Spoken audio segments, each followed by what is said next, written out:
I have been guilty of just dumping the reason that we took play out of our kids' lives and we took like going outside out of their lives. I just started blaming devices 10, 15 years ago. Yeah. I worked at a university and they were a beta campus for like iPhones and iPads. And so we just started handing them out to students saying it was going to change everything. And it did, just in the wrong way. But over the last maybe 2 years, I've begun to wonder if, yes, that's a caustic problem and I kind of blame them all the time. But I wondered if there was something beneath that. And it goes back to an article that a buddy of mine sent me. He's a rancher in West Texas. Mm-hmm. And it was from the UK.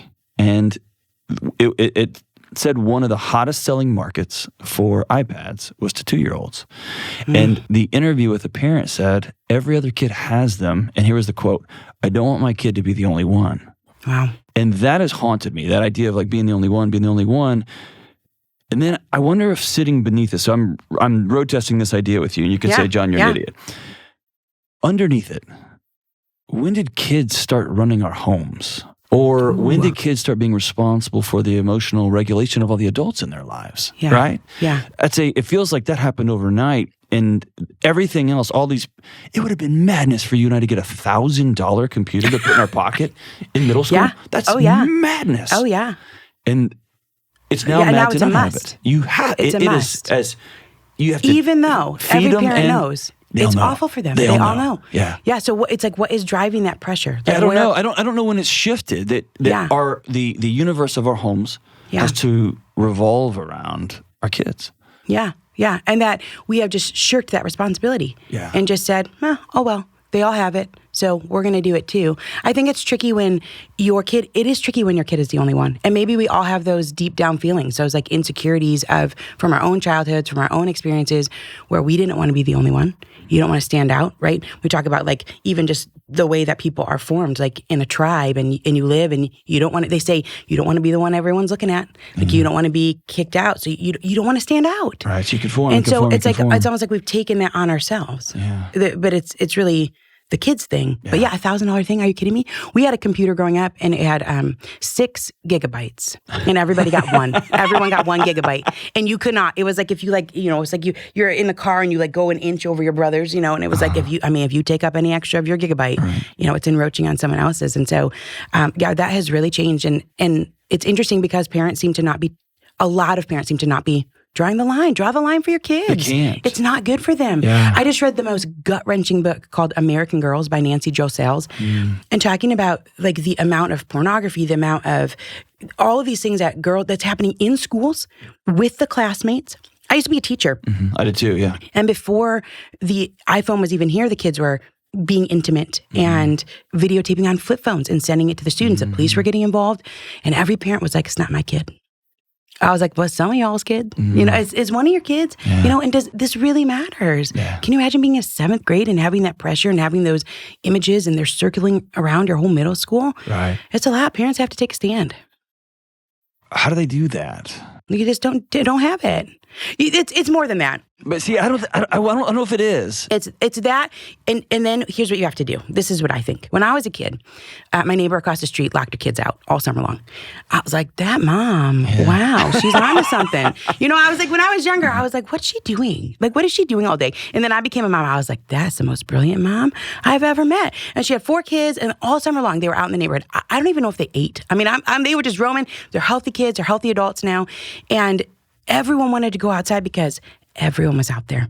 And so then I became a mom and no one's outside.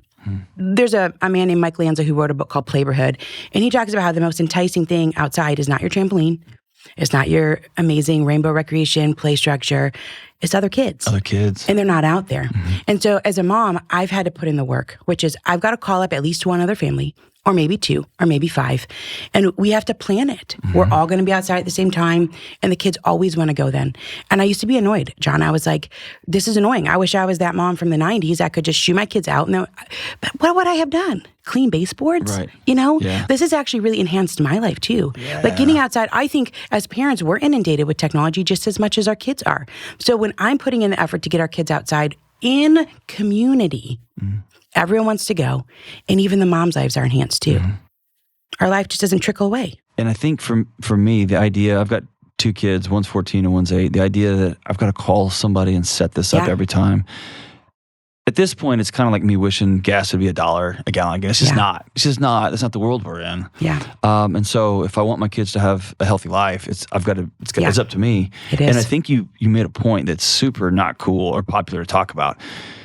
We talk about how these phones are destroying our kids, how these screens are messing with our kids. Yeah. They're messing with us too. And we're not impervious to this, right? Yeah. And so it's cool to tell kids don't smoke. Mm-hmm. It's not good for us either, right? And at some point, we all have to just say, all right, enough's enough. Yeah. But I wonder if it's just fear. Like I had to explain to my mom while I was inside back in the old days. Like, why are you here? Yeah. That was the odd thing instead of where are you going when you get, like, I think there's confusion too. I think that no one really knew what happened. It was like we were outside and then all of a sudden no one's outside. And because no one's outside, someone just said the other day, when everyone was outside, it was normal for kids to be outside. Now people may go a whole adulthood and not see a child outside. And then all of a sudden they see an 8-year-old out there and they're like, something's wrong. Yeah, call something's the police, wrong. I'm going to call. And so then it just becomes yeah. this endless cycle. But society used to be set up in a way, probably not on purpose, but it was set up in a way that preserved childhood because the television wasn't on all the time. And I mean, I remember as a kid, it was like the cartoons ended at noon on Saturday morning. And I wanted there to be more TV. I desperately, on Sundays, is only WWF. I don't want to watch that. But I wanted to watch it. Right. Because I think something. There's, like even Michael Easter talks about, we have this bent toward laziness, right? Like we just want to be comfortable and lazy and we just want to sit there and if it's not available, it's not available. Well, now it's available.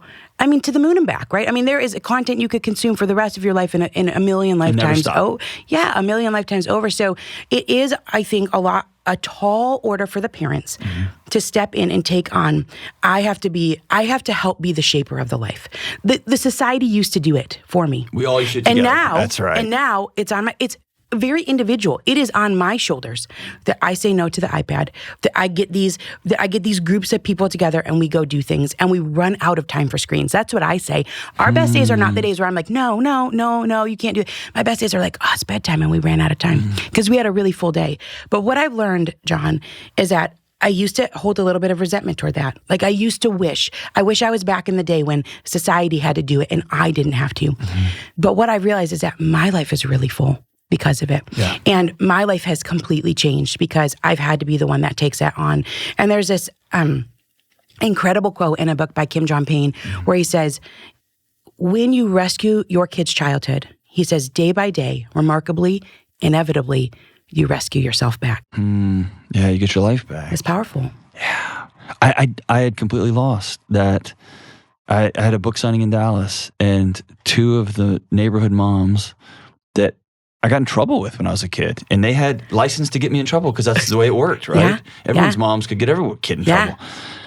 They showed up to the book signing because we're all still a gang, right? Yeah. I mean, everybody's still together. And that's gone now. It's gone. Well, because you formed relationships through experience. Yeah. So I think a lot of this just has to do with confusion. It just doesn't exist anymore. And our moms and our grandmas didn't have to parent this way. They didn't have to be involved. We don't have a picture. We don't have a model for what it looks like. So we're making it up as we go. So what happened, and that is really my story. My story was when we had our first son, I had no idea what to do with him. I didn't know how to fill the days. And that can be a really long day. It was a mom at home. If you've got a spouse that works out of the home, and that's how ours was, it's 10 hours. I'm like, what am I supposed to do with this baby for 10 hours? And I really had no idea. And so we enrolled in all these programs, John, and it was expensive. I want to throw that out. I had like a little pile of money set over for my working days. I was like, well, I can sign up for the Mom and Me, whatever, music, this. And I mean, that money ran out real fast. And I was drowning because I didn't know how to fill the time. And there wasn't really an example of that because things are shifting toward the screens and toward inside. And so I really was running ragged. I actually did not like being a mom for many years. Yeah. I felt like every day I was failing. And I had come from a life, I think that before that, often you end up doing what you're already good at. Right? You're like, I'm naturally good at this. I'm going to do this. I'm going to do that. And then all of a sudden I was in this life where I was failing every day. This baby is crying. This baby isn't happy. I don't know what to do. It's the baby's up in the night. And I just felt I was really in a dark spot. Yeah. And we had a couple kids in a row. And then I had one day that changed my life. A girlfriend of mine, I was doing MOPS. I mean, I'm doing all these different programs, right? And like signing up, trying to make the day go by. Right. And I show up at this MOPS, and a friend of mine, she says, Charlotte May, she's like, it's just one sentence. Sometimes one sentence can change your life. Yeah. Ken Coleman's got that book, One Question. Yeah. I love that book because, sometimes you can be in the worst spot and it could change today. Yeah. Maybe it's going to change today. And that's how it was for me. She comes to this MOPS. We happen to be at a table, right? This is God's providence. This is what happened in my life. One thing. And she said, Charlotte Mason says kids should be outside for 4 to 6 hours a day whenever the weather is tolerable. I never heard of Charlotte Mason. Have you?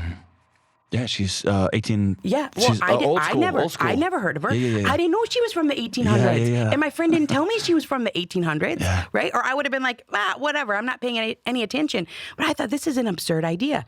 Who spends 4 to 6 hours doing one thing, right? And so she asked me if I would try it, and I desperately wanted friends, a young mom. And I know a lot of people come up to me that are grandparents, and you've got grandparents that listen to your shows, and they're confused. They're like, how do I help my daughter? How do I help my daughter-in-law? How do I help them with the grandkids? And they seem really lost. And so she says it's 4 to 6 hours. Will you do it with me? And I was like, oh, this is a bad idea. What are they going to do? Right. I'm like, they're like crying at the library program. That's 45 minutes. And I feel like, I'm losing my mind a little bit, But I agreed to do it. And I tell people it was the best day of my life because it was the first good day I had as a mom. I had not had a good day. Just sunshine, grass, and they just played. And I didn't know that they would do that, John. Yeah. They just played. And what I have learned over the past decade plus is that when we let our kids play outside, and this is not like you have to set up a scavenger hunt. This is like the mom kind of that shut the door. But now we go, right? We go because we're trying to collect community and we're there. A lot of times we go. And so I'm there and I get to have a full conversation with a friend, sitting under the sun, and the kids played. But when they play outside, it helps them develop their cognition. Yes. We're talking about their eyes and all these, their bone structure. Right. Every time they jump and land, it's building their bone structure. Katie Bowman, she's this biomechanist. She says osteoporosis is a childhood disease that shows up in adulthood. So we're talking about their bone structure. We're talking about their social skills. How do you learn how to interact and compromise and negotiate and be creative when you're inside doing worksheets and doing seat work? Staring at each other. Or staring. Even the video games. Like the video games used to be a communal thing. You go over your buddy's house, right? And everybody's sitting around there playing their Nintendo. And you're talking and you're having food. Now it's all through the screen. You don't see any social. There's nothing emotionally. There's so much respite out there. And for whoever families are listening, I know my podcast is probably similar to yours. People have different faith backgrounds, but there is spiritual growth out there as well. Yeah. And you can find principles of living. Yeah. And it does so much for kids, and we don't have to orchestrate it all. Yeah. It's like the pressure's off a little bit.